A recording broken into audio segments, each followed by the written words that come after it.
Hi friends, আসসালামু আলাইকুম। One spoon রেসিপিতে আপনাদের সবাইকে স্বাগত। আজকে আমি আপনাদের জন্য চিংড়ি মাছ দিয়ে সবজি একটি রেসিপি নিয়ে হাজির হয়েছি। চিংড়ি দিয়ে তরকারি রান্না করব আর সেটা খেতে মজা হবে না, এটা তো হইতেই পারে না। কাঁকরোল, চিংড়ি মাছ এবং আলু দিয়ে একটি ঝোল তরকারি আজ রান্না করা হয়েছে, যেটা দেখতে যেমন সুন্দর, খেতে অত্যন্ত সুস্বাদু। আশা রাখি আমার আজকের রেসিপি আপনাদের ভালো লাগবে এবং দেরি না করে শুরু করা যাক।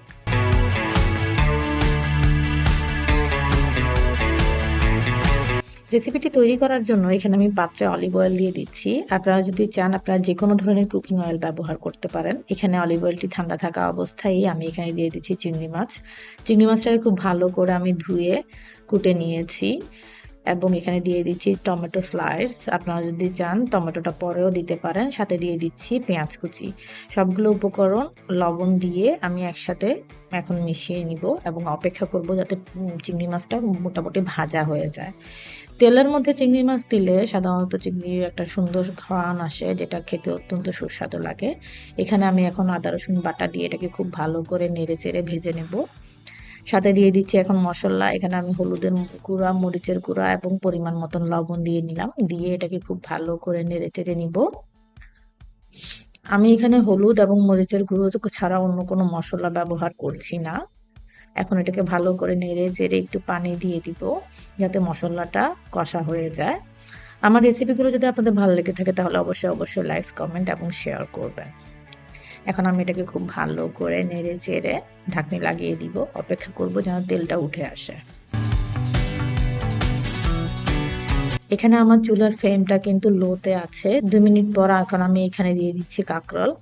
এখানে আমি 200 গ্রামের মতো কাঁকরোল ভালো করে ধুয়ে কুটে নিয়েছি। প্রথমে ছিলে নিয়েছি, এরপর ধুয়ে কুটে নিলাম। এখানে আমি লম্বা লম্বা করে কুটেছি। আমার রেসিপিগুলো যদি আপনাদের ভালো লেগে থাকে তাহলে অবশ্যই লাইক, কমেন্ট, শেয়ার করবেন এবং যদি রান্না করে থাকেন তাহলে আমার ফেসবুক পেজে শেয়ার করবেন। ছবি তুলে আমার ফেসবুক পেজে দিবেন। এখানে আমি আমার ফেসবুক পেজের লিংক দিয়ে দিয়েছি। ঠিক এই অবস্থায় আমি এটাকে 5 মিনিটের মতন সেদ্ধ করে নিলাম। এরপর এখানে দিয়ে দিচ্ছি আলু। এখানে আমি 3টি আলু নিয়েছি। আলুকে ছিলে সুন্দর করে লম্বা লম্বা করে কুটে নিয়েছি, কাঁকরোলের মতন। আসলে তরকারি কুটাটা খুবই ইম্পর্টেন্ট। সাইজের যে অ্যাডজাস্টমেন্ট হওয়াটা, যদি সেম সাইজের না হয় তাহলে সেদ্ধ হতেও কিন্তু সময় লাগে। এটাকে খুব ভালো করে নেড়ে চেড়ে এখন আমি এখানে 3 কাপ পানি দিয়ে দিচ্ছি। আপনারা আপনাদের প্রয়োজন অনুযায়ী পানি দিতে পারেন। আপনারা যদি গ্রেভি রাখতে চান সেক্ষেত্রে কম পানি ব্যবহার করতে পারেন। আমি যেহেতু ঝোল তরকারি রান্না করব সেহেতু আমি বেশি পানি দিয়েছি। এখন আমি 20 মিনিট পর আবার ফিরে আসলাম, দেখব রান্নাটা হয়েছে কিনা। আমার কাঁকরোল এবং আলু মোটামুটি সেদ্ধ হয়ে গেছে।